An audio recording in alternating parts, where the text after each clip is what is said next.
Pour commencer la vidéo, je vais vous raconter une petite histoire. En gros, je connais un gars, hein, pas moi, je vous rassure, c'est pas moi. Alors, qui en 6ème était en crush sur une meuf, et qui a attendu la 3ème avant de commencer même à lui parler. Et qui finalement, s'est fait recal comme un caca. Vous savez pourquoi il a longtemps attendu? Parce qu'il avait peur de se faire recal, a raison, hein, si ça se trouve, elle ne lui pesait pas du tout, POV c'était le cas. Si ça se trouve, peu importe comment il allait s'améliorer, elle n'y aurait jamais plu. Si ça se trouve, elle était peut-être même lesbienne, ou même qu'elle n'était peut-être même pas émotionnellement disponible, genre elle pouvait pas être en couple en ce moment-là, peut-être parce qu'elle était amoureuse de quelqu'un d'autre, ou plein de raisons différentes en fait. Et il avait peur aussi de recevoir des moqueries de sa part, ah comment tu pourrais croire que je pourrais avoir ces sentiments pour toi. Oui, il est con, il se croyait dans un film américain où tous les gens sont des fils de pute, mais c'est pas le cas. Pourtant, le ratio bénéfice-coût était grandement à son avantage. On se demande pourquoi il a donc tant hésité, parce que si c'était pas réciproque, tant pis pour lui, ça allait faire mal un petit peu de temps, et puis voilà. Et puis si c'était réciproque, tant mieux pour lui, il était en couple. Il sort avec quelqu'un qu'il aime, et ça peut que lui apporter de l'expérience. Après, il y a des cas où si elle est toxique, ou c'est juste pas une bonne personne qui ne l'attire pas vers le haut. Écoute-moi bien, si tu t'es retrouvé dans la même situation que moi, ce gars, a donc avoir peur de cette situation, c'est très bien. Tu dois avoir peur du rejet. Vraiment, j'espère que profondément au fond de toi, t'as pas envie d'être rejeté par celle que tu aimes. Souvent, tu vois, sur TikTok, on entend des gars mal alpha et tout qui font oui, alors moi je vais voir 50 meufs et tout, abonnez-vous à la chaîne des CJUK, et à force de me faire rejeter, ça me fait plus rien. Et là, pour moi, je pense pas que ce soit une bonne chose en fait. Je pense pas qu'il faut s'habituer à se faire rejeter, parce que la peur du rejet, c'est génial, ça te permet de grandement évoluer. Elle te pousse à t'améliorer quand tu n'es pas sûr de toi. Par exemple, moi, j'ai l'impression de l'avoir dit 1 million de fois sur cette chaîne, mais c'est pas grave.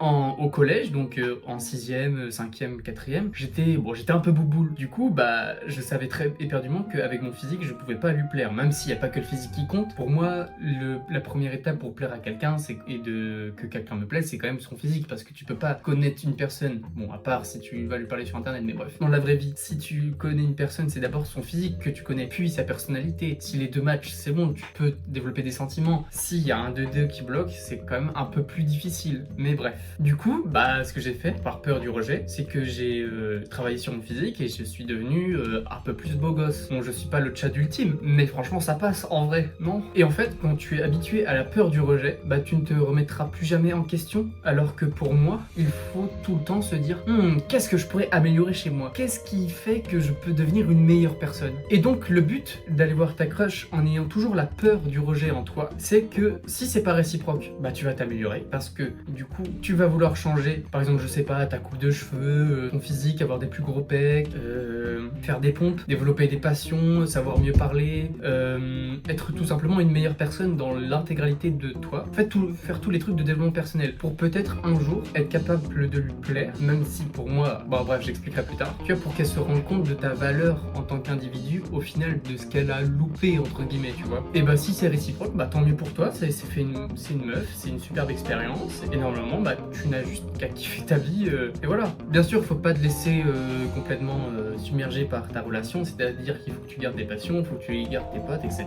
Ne fais pas comme cet abruti là qui te parle, qui a tout laissé tomber pendant plusieurs mois et qui s'est retrouvé comme une merde quand il s'est fait quitter. Bref, je vais revenir sur le cas où si tu te prends un râteau face au rejet, tu as 3 solutions. Du coup, la fuite, donc c'est-à-dire de ne jamais aller la voir, ou de perdre tes couilles au dernier moment, etc. à trembler.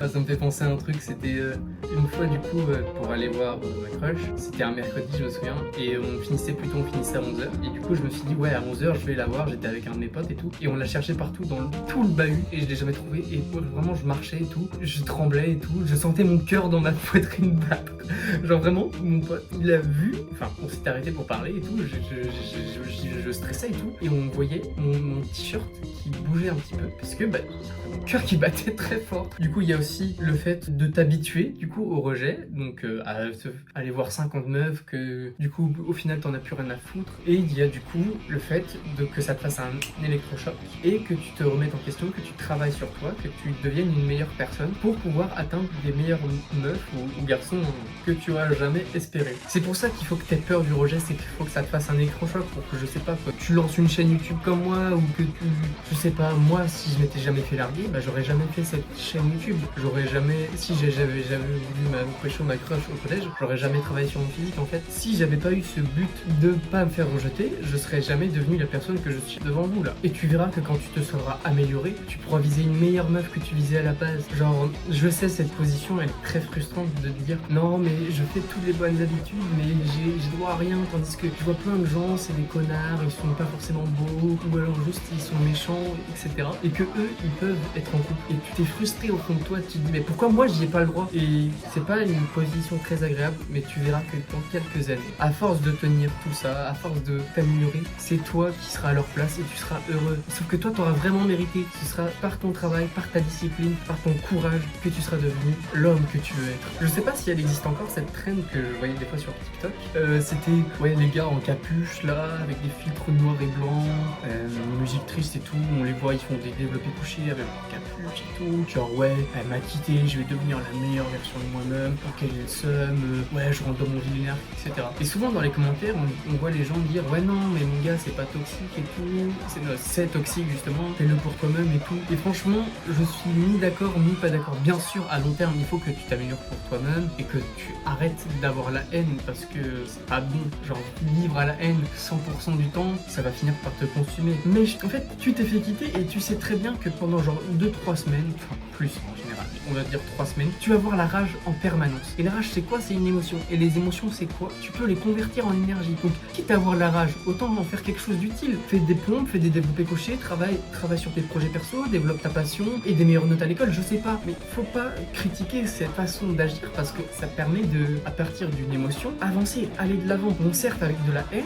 qu'il faut du coup au final plus avoir, mais on avance quand même. Tu vois, pour moi, du coup, faire ton vilain arc ou tout comme ça, c'est bien si quand t'as fini cette période, genre quand ça a duré 2-3 semaines, 1 mois, 2 mois, 3 mois, bref, que tu te retournes et que tu fasses waouh, j'ai fait tout ça puis là, et que du coup tu sois soulagé de ta haine, tu te dis c'est bon, c'est du passé, j'ai grandi, je suis plus cette même personne, et que là du coup tu sois devenu la meilleure version de toi. Un petit truc que j'ai dit que j'expliquerai tout à l'heure et tout, que j'explique maintenant. Du coup, imaginons que tu t'es fait recal par ta crush et du coup tu décides de t'améliorer. Ne t'améliore pas en disant ouais je vais m'améliorer pour l'avoir elle. Non, tu te dis que tu vas t'améliorer pour avoir une fille encore meilleure qu'elle, parce que en fait si t'as rejeté c'est tant pis pour elle, tu seras devenu un garçon mieux qu'elle. En fait à t'améliorer pour devenir comme elle, en fait je pense que tu vas la dépasser et il faut pas sortir avec quelqu'un d'inférieur à soi. Ah si seulement j'avais appliqué mes 3 conseils. Je vais donner mon avis sur le grand amour. Pour moi, on n'a pas un grand amour, genre le coup de foudre et tout ça pour moi ça existe pas trop. Pas aussi cliché qu'on voudrait l'entendre, bien sûr je pense ça existe des coups de foudre, mais genre pour moi il n'existe pas une âme sœur. Pour moi il y a une poignée de gens sur cette planète avec qui on peut vraiment vivre une histoire d'amour. Donc ça ne sert à rien une fois que tu t'es fait larguer ou que tu t'es fait repousser de dire non c'est foutu en fait, l'amour c'est pas pour moi, c'était soit avec cette personne, soit c'est plus rien. Non, faut pas se dire ça. Tu t'améliores et tu trouveras une personne qui te correspondra mieux. Je te le jure, je peux te donner tout ce que tu veux si c'est pas le cas. Et je t'assure que si tu te fais larguer ou tout ça, t'inquiète pas, tu vas trouver quelqu'un d'autre qui te correspondra encore mieux. Donc en gros, pour résumer, si t'as une crush, va la voir, dévoile tes sentiments. Si tu aimes bien le développement personnel, n'hésite pas à t'abonner et moi je te dis allez bise.